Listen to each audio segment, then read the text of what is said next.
Hello friends, welcome to Blossoms and Bourbon. My name is Mark. It's a pleasure to have you in my workroom. So since we had done previously a couple of arrangements with pin frogs, I wanted to go at that again, but also to kind of do multiple pin frogs in a larger container, kind of see what that approach would look like.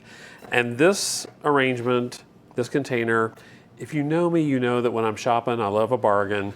This was on the clearance rack at a craft store, so I was immediately drawn to the color, first of all, because I love it so much. I was also drawn to the shape, the fact that it's a low open bowl. So I've got 3 pin frogs in here. This is an older one. It does not have the little sort of rubber washer around the edge that these newer ones have. That is really helpful just in terms of placement and movement. So if you push on these, that little rubber piece keeps it from moving. This is going to slip around. So this guy may be a problem, I'm not sure, but we'll see what happens. So we're going to get some water in there. I was just telling Jason that this is one of those arrangements that I kind of don't have a plan for. I just want to kind of see what happens, what develops with it. And so I hope you'll join me on the ride for that, right? I know the first thing I want to include is this Johnson grass. I have shown you Johnson grass before. I love it. It grows on the side of the road here in our area. We live on a farm, and so I actually just stopped this morning on the way to work and kind of cut some off as I was driving by. And those little, the stems are somewhat hollow on this, so it really just snugs right down on those pins, which is kind of cool. Let's go for a third one. All right.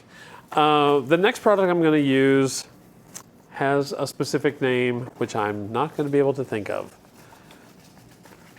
It's like Queen Anne's lace, but it's chocolate. So let me get it out of this bucket and I'll show it to you. It's pretty cool. You can see the coloration on that is kind of a burgundy, and the varieties are called chocolate. So it's really an unusual, beautiful flower. It kind of plays nicely with the coloration in the Johnson grass because it has those kind of reddish tones. And so we're going to just pop that in there as well. We were talking today here at the shop about how interesting it is that before these blooms open, they kind of have this clustered tightness. And if you look at that really closely, you can see those individual pieces all kind of curved into the center together. Those will relax and open up and create this bloom. Really kind of a neat process to watch, I'm sure.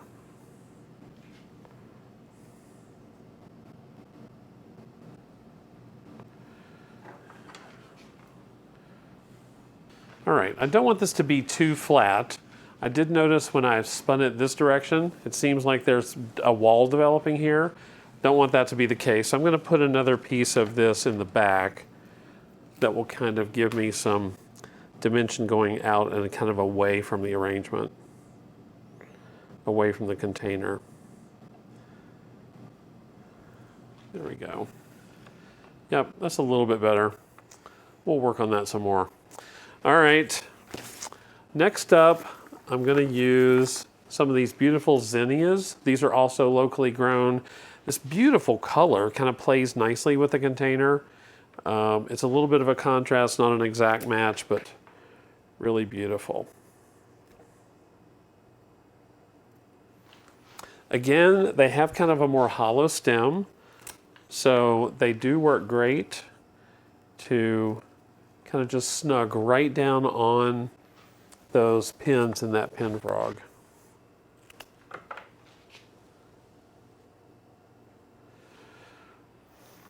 I think the thing I really wanted about this arrangement using more than one pin frog is kind of some volume. I wanted it to be a little more full, for lack of a better word, than traditional pin frog arrangements that tend to be very kind of Asian inspired and very open and very simplistic and modern.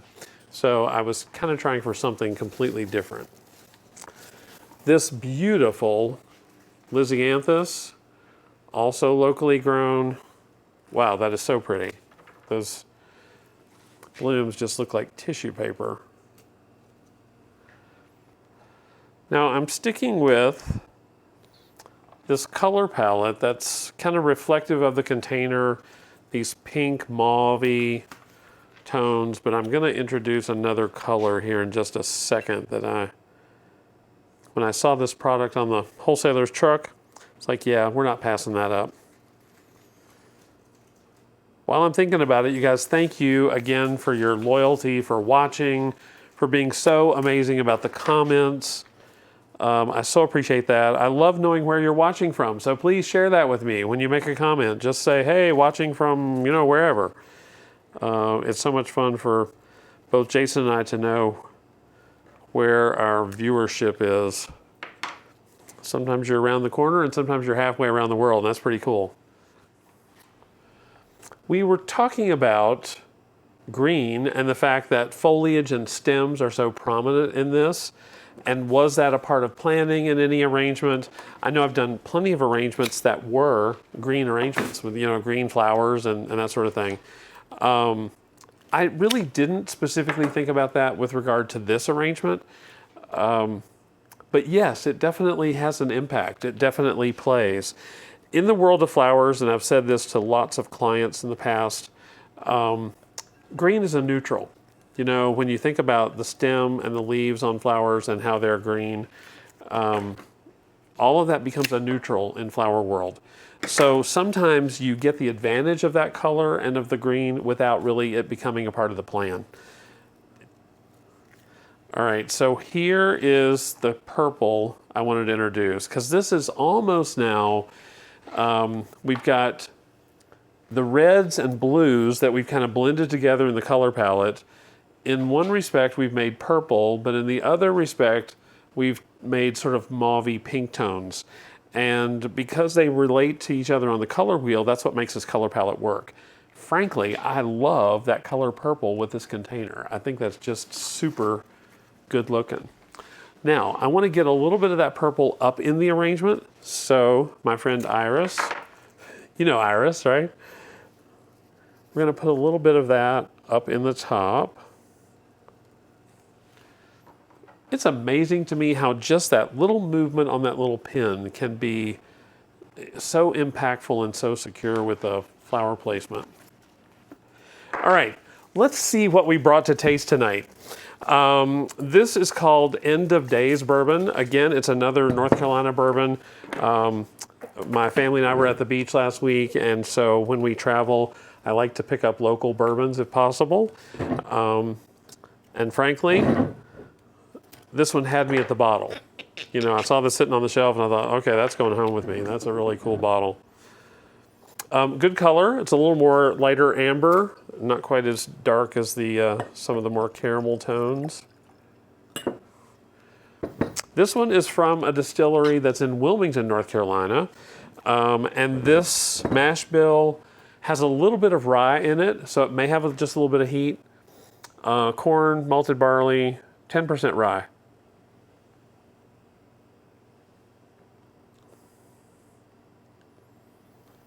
Oh, it's like peppery, like freshly ground black pepper a little bit. It's still a little bit sweet, which is unusual. Not bad though. Not bad at all for a young distillery. Yeah, Wilmington, North Carolina. Good job. All right, back to flowers. The way that I'm kind of viewing this arrangement is that it's going to be sort of on the center of a table. You might be able to enjoy it or view it from all the way around. I don't mind at all that there's not something really covering those pin frogs. We could do that. We could take gravel, little pebbles or something and cover them if that bothers you. I for some reason, don't find that it bothers me. Visually, the weight of these purple artichokes really adds some substance to it, so it supports and balances all this stuff that's up tall and up high. So I think we're headed to a good place here. If you were going to change the water in this, what I would suggest is putting this entire thing into the sink, and then I would turn the tap over in the sink, facing down into the container, and just cut the tap on very slow. and essentially let the water run until the entire thing flushes out. That's going to help replace the water without having to maneuver the pin frogs or the flowers or any of that kind of stuff. I think in this case that would probably be the best way to freshen the water in this. Yeah, I think, I mean, you could, but I think once you start pulling these things up by the stems, you're going to kind of mess with the placement of the flowers in the actual pin frogs. So I don't know. I think I'm kind of done with that. I kind of like it. You guys, I think that about wraps up this episode.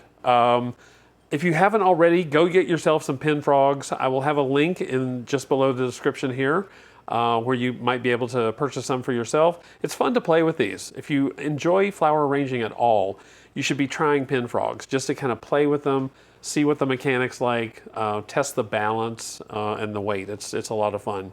And meanwhile, while you're testing things, be sure and test end of days bourbon too, because it's a pretty decent pour. Thank you as always for joining us. Be sure and like and subscribe the videos. Hit the little bell icon so that you'll be notified of new content.